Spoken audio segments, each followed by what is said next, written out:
복음을 전하는 자가 반드시 꼭 필요합니다. 가만히 생각해 보면 나에게 누군가가 복음을 전해준 사람이 있습니다. 뭐 부모님이 됐든 뭐 친구가 됐든 아니면 교회 어떤 사람이 되었든 전하는 자가 있었기 때문에 내가 복음을 받게 된 것이죠. 오늘도 생명의 복음을 전해주는 자들을 통해서 우리가 복음을 받게 되는 것입니다. 그래서 오늘 13절과 14절에 보면 누구든지 주의 이름을 부르는 자는 구원을 받으리라. 그들이 믿지 않은 이를 어찌 믿고 부르고 듣지 못한 이를 어찌 믿겠느냐. 전파하는 이가 없이 어찌 들으리요라고 말씀해요. 주의 이름을 부른다는 것은 더 이상 자기 이름에는 기대할 것이 아무것도 없다라고 항복하는 거예요. 지금 그 얘기하는 거예요. 주의 이름을 부르는 자는 구원을 받는다는 것은 더 이상 내 이름 안에는 구원을 받을 만한 어떤 아무것도 없습니다. 그래 나는 손을 듭니다라고 하는 거예요. 자기가 행하는 것은 뭐 죄밖에 없는 것이다라고 하는 것을 인정하는 거예요. 그걸 인정하는 거예요. 예, 그걸 누가 알게 해주세요? 성령 하나님께서 알게 해주시는 것이죠. 그러므로 나 자신을 통해서는 구원을 얻을 수 있는 것이 하나도 없다는 것을 성령님 통해서 깨닫고 알면서 항복하고 주의 이름을 부르는 자들이 되는 거죠. 저와 여러분이 그런 자들이 된 거예요. 그래서 누구든지 주의 이름을 부르는 자들은 구원을 얻게 된다. 자기 이름을 부인하는 거예요. 그러니까 우리가 지금 예수님을 믿고 구원을 받는다라고 하는 것, 구원 받았다고 하는 것은 얼마나 큰 은혜이고 기적인지를 우리가 알아야 되는 거예요. 이것이 정말 큰 기적이죠. 주의 이름을 부르기 위해서는 어떻게 해야 돼요? 오늘 보니까 믿어야 돼요. 믿어야 돼요. 믿음은 어디서 오느냐? 말씀을 들으면서 온다. 그래서 오늘 17절에 보면 믿음은 들으면서 나는데 그 들음이 뭐냐? 뭘 들을 때 믿음이 생기느냐? 그리스도의 말씀을 들을 때 생기는 것이다라고 말씀하는 거죠. 그러면 그렇게 이제 믿게 된 사람이 어떻게 되느냐? 그 다음에는 어떻게 돼요? 가서 복음을 전해야 된다. 아름다운 그 소식, 좋은 소식을 전해야 된다라고 하는 거예요. 그래서 아름답도다 좋은 소식을 전하는 자들의 발이여함과 같으니라. 이거 이사야서 52장 7절의 말씀을 인용해 가지고 사도 바울이 말하고 있는 건데요.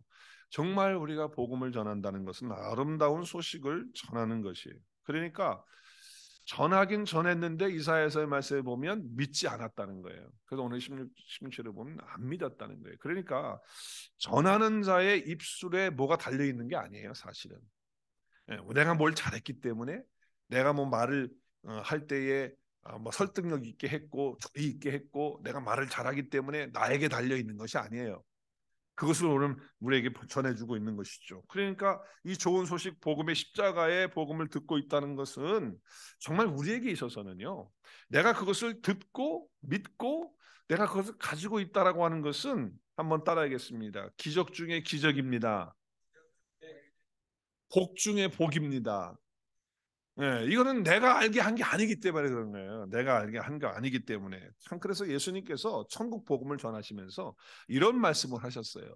듣기는 들어도 어떻게 해요? 깨닫지 못하고 보기는 보아도 보지 못한다. 그런데 너희는 누구예요? 제자들이거든. 너희는 보는 것을 보고 듣는 것을 깨닫는다라고 말씀해요. 우리 같이 한번 말씀 읽어볼까요? 마태복음 13장 16절 시작. 그러나 너희 눈은 봄으로 너희 귀는 들음으로 복이 있도다. 아멘. 거기다 나를 한번 이름을 넣어가지고 한번 했으면 좋겠어요. 그러나 성우는 시작. 그러나 성우의 눈은 봄으로 성우의 귀는 들음으로 복이 있도다. 할렐루야. 네, 저와 여러분이 정말 들을 수 있다는 거, 또 볼 수 있다는 거, 또 믿을 수 있다는 것은 복 중에 복인 거예요. 하나님이 하신 것이죠. 그런데 하나님이 하실 때 누구를 통해서 하느냐? 아름다운 소식, 좋은 소식, 생명의 소식을 전하는 자들의 발을 통하여 하신다. 그걸 하신다. 자, 그러니까 예수님께서 씨 뿌리는 비유를 하실 때 여러분 잘 보세요. 씨 뿌리는 비유를 하실 때 상당히 낭비적인 말씀을 하세요. 아니 그냥 옥토에다가 좋은 땅에다가 막 뿌리면 되잖아. 나는 그거 읽을 때마다 생각이 하는 거예요. 아니 왜 쓸데없이 씨를 낭비할까? 왜 길가에 떨어지게 할까? 아니 왜 돌박차게 떨어지게, 왜 가시, 아니 씨를 왜 거기 떨어지게 하냔 말이야. 그냥 좋은 밭에서 떨어뜨리면 되잖아요. 이용 집사님 할렐루야. 그러면 되는 거 아니야. 근데 왜 주님이 씨를 뿌리는데 온통 쓸데없이 낭비하는 거예요. 왜 낭비? 다 그 새가 먹어버리고, 그리고 기운이 막혀서 열매 못 맺는, 아니 그런 데다가 왜 뿌리냔 말이에요. 왜 그런 비유를 예수님이 하시냔 말이에요. 여러분 생각을 해봐야 돼요. 이 말씀 무슨 의미냐면, 듣든지 듣지 않든지 상관없이 우리는 어떻게 해야 된다? 뿌린다. 네, 거기에 하나라도 더 거들려. 그러니까 그거는 우리가 알지 못해. 누가 그 말씀을 듣고 깨달을지 우리는 모르는 거예요. 알 수가 없다는 거예요. 그러니까 너희는 가서 너희가 받은 그 말씀을, 너희가 받고 믿고 있는 그 말씀을, 그 생명의 씨앗을 뿌리라는 거예요. 뿌리라는 거예요. 네, 주일학교 어린 학생들이 여러분 그 선교사님들의 80%가 다 어린이 주일학교 출신들이에요. 그래서 간증들을 들어보면 좀 방황하더라고요. 젊음의 시절에도 방황을 하고 그러다가 결국에는 어렸을 때 들었던 복음의 씨앗의 말씀이 자라서 결국 그것 때문에 하나님의 부름을 받고 선교사로 나가서 주의 사역을 하는 그런 거거든요. 예. 우리 김성재 장로님도 어머님으로부터 어려서부터 그죠, 복음을 들었다가 중간에 방탕은 아니지만 헤매다가, 그러다가 헤매다가 결국 그 말씀이 생각이 나고 그 찬양이 생각이 나고 그 찬양의 가사 속에서 하나님의 부르심을 듣고 깨닫고 주 앞에 헌신하는 자로 서게 됐다는 간증을 제가 들어본 적이 있는데, 우리 모두가 다 그런 거 아니냔 말이에요. 그러니까 어린 때든지 뭐 나이가 들었든지 그 들었던 말씀이 언젠가 성령께서 우리 속에서 역사하실 때에 그렇게 되어지는 거예요. 그렇기 때문에 우리가 복음을 듣고 깨닫는다는 것은 은혜 중에 은혜이기 때문에 우리의 입술에는 뭐가 나와 있어요? 감사가 다 있어야 돼. 감사. 그리고 야, 이거는 은혜 중에 은혜구나. 이건 내가 할 수 없는 일을 하나님이 해주셨구나. 얼마나 감사하냔 말이야. 감격하고 감사하고 찬양하고, 내가 이런 복을 받았구나. 정말 복 중에 가장 귀한 복을 내가 받았구나 말이지. 그러면 우리는 가만히 있으면 되겠어요? 그렇게 복을 받아놓고도, 그런 은혜를 받아놓고 우리는 가만히 있을 수 없죠. 이제 우리가 아름다운 소식을 전하는, 그 좋은 소식을 전하는, 생명을 전하는 그런 발이 돼야 되고 입술이 돼야 된다는 거예요. 내가 말씀이 들려져서 믿었다는 것과 보냄을 받았다는 것은 다 뭐예요? 은혜라는 거예요. 은혜라는 거예요. 아직도 들려지지 않는 자가 있잖아요. 그렇잖아요. 지금 아무리 외쳐도 말을 해도 크게 들려지지 않는 거예요. 그런 사람들이 있어요. 자, 우리는 생명의 씨앗인 복음의 아름다운 소식을 전하는 자들의 발이, 주님 오늘 이 새벽에, 오늘 이 아침에, 주님 나도 이제 그 아름다운 은혜를 받고 복을 받고 생명을 받았는데 이제 아름다운 소식을 전하는 자의 발이 될 수 있도록 하나님 이제 남은 생애가 그런 발로 살아갈 수 있도록 축복하여 주시옵소서. 더 큰 은혜를 베풀어 주시옵소서. 오늘 이 아침 그렇게 기도하셔야 돼요. 여러분 가족 중에, 친구 중에, 이웃 중에 복음 전해야 될 사람이 있다고 한다면 여러분 마음속에 언젠간 믿겠지 뭐, 그냥 그렇게 놔두면 안 되는 거예요. 절대 그렇게 해서는 안 돼요. 어떻게 그럴 수가 있어요? 영적인 결단을 하고 대책 세우고 기도하고 뭐 세상 것 얻기 위해서는 금식하는데 말이죠. 뭐 금식기도 하잖아요. 세상 것 얻기 위해서, 자식 대학 들어가는 걸 위해서는 금식하고 기도하는데, 정말 내가 구원받도록 해서 영원한 생명을 얻도록 하는 그런 정말 자를 위해서는 우리가 금식하면서 사생 결단하고 기도해야 돼요. 그게 내 자녀가 됐든 내 배우자가 됐든 내 이웃이 됐든 형제가 됐든 관계없이.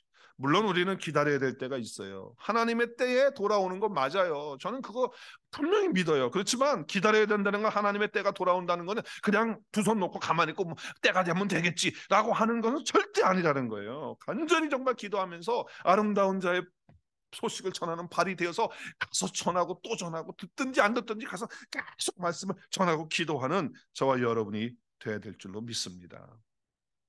처음 보는 사람들에게도 복음의 기회를 얻어야 돼요. 우리 아는 사람, 내 친척뿐만 아니라 처음 만나는 사람에게도 하나님이 기회를 주실 때가 있어요. 그 기회를 잡아야 돼요. 그래서 사도 바울은 때를 얻든지 못 얻든지 항상 복음을 전하라고 이렇게 말씀을 하고 있어요. 혹시 여러분 마음속에 믿을 사람은 하나님이 다 뭐 알아서 믿게 하실 거고 뭐 때가 되면 자녀들은 다 돌아올 건데 뭐 내가 뭐 굳이 뭐 이렇게 한다고 될까? 옛날 생각이 나요. 제가 신학교에서 책을 읽을 때 그 성경학 공부를 하면서 책을 읽을 때 윌리엄 캐리에 대한 그 책을 읽은 적이 있는데 그게 갑자기 생각이 나네요. 오늘 아침에 지금 말씀을 전하다가 그 윌리엄 캐리에게 하나님께서 그 불을 주셨어. 아름다운 소식을 전하고자 하는 그 불덩어리를 그 마음속에 주신 거예요. 그래서 그 청년이 말이죠. 그 당시에 그 장로교회 그 목사들 회의에 다 모여가지고 있는 그 자리에 그가 가가지고 하는 소리가 있었어요. 뭐냐 그러면은 지금 우리는 나가서 복음을 전해야 됩니다. 그리고 지금 저 인도 땅에 가야 되고 중국 땅에 가야 되고 지금 복음이 듣지 못한 민족들이 너무 많습니다. 우리는 그들을 향하여 가야 됩니다. 그리고 전략을 세워야 됩니다. 그리고 기도해야 됩니다. 이렇게 막 이야기를 한 거 일어나가지고 그들이 거기 앉아있던 회의를 하고 있는 목사님들이 뭐라고 했겠어요? 젊은이 자리에 앉게. 유권사님 뭐라고 그랬겠어요? 젊은이 자리에 앉게. 뭐라고 그랬겠어요? 궁금해? 하나님이 다 알아서 하시네. 당신 가만히 앉아서 조용히 있으라고. 다 하나님이 하시는 일을 네가 왜 설치냐고. 맞는 말인가요? 맞는 말인가요? 틀린 말이죠. 안 되는 얘기입니다. 혹시 우리 마음속에 한 가지 뭐 그런 마음이 있어. 언젠가 뭐 하나님이 다 하시는 일, 하나님께서 하시는데 뭘 그렇게 설치고 그러냐고, 뭘 도박연도를 나가고 뭘 그렇게 열심히 하느냐 말이에요. 그럼 다 알아서 하나님이 구원받을 사람도 하실 텐데 그냥 조용히 있어도 하시는데 이딴 생각과 태도는요, 이건 정말 사단이 주는 생각. 저와 여러분은 성령님의 도우심을 바라면서 오늘 이 아침에 성령의 충만케 하여 주시고 기름 부어 주시는 역사를 통하여 윌리엄 캐리 같은 그 복음 전하고자 하는 불덩어리가 우리 속에 임하게 하여 주시옵소서. 아멘. 네, 기도하셔야 돼요. 자, 우리 사도행전 1장 8절과 오늘 본문 말씀 15절 말씀 같이 읽겠습니다. 시작. 오직 성령이 너에게 임하시면 너희가 권능을 받고 예루살렘과 온 유다와 사마리아 땅 끝까지 이르러 내 증인이 되리라 하시니라. 할렐루야. 우리 오늘 말씀 같이 있습니다. 보내심을 시작. 보내심을 받지 아니었으면 어찌 전파하리요? 기록된 바 아름답도다 좋은 소식을 전하는 자들의 발이여 함과 같으니라. 아멘. 네, 우리가 성령 받은 자로서 아름다운 좋은 소식을 전하는 발이 다 될 수 있기를 오늘 이 아침 함께 기도하는 시간 갖겠습니다. 기도하겠습니다.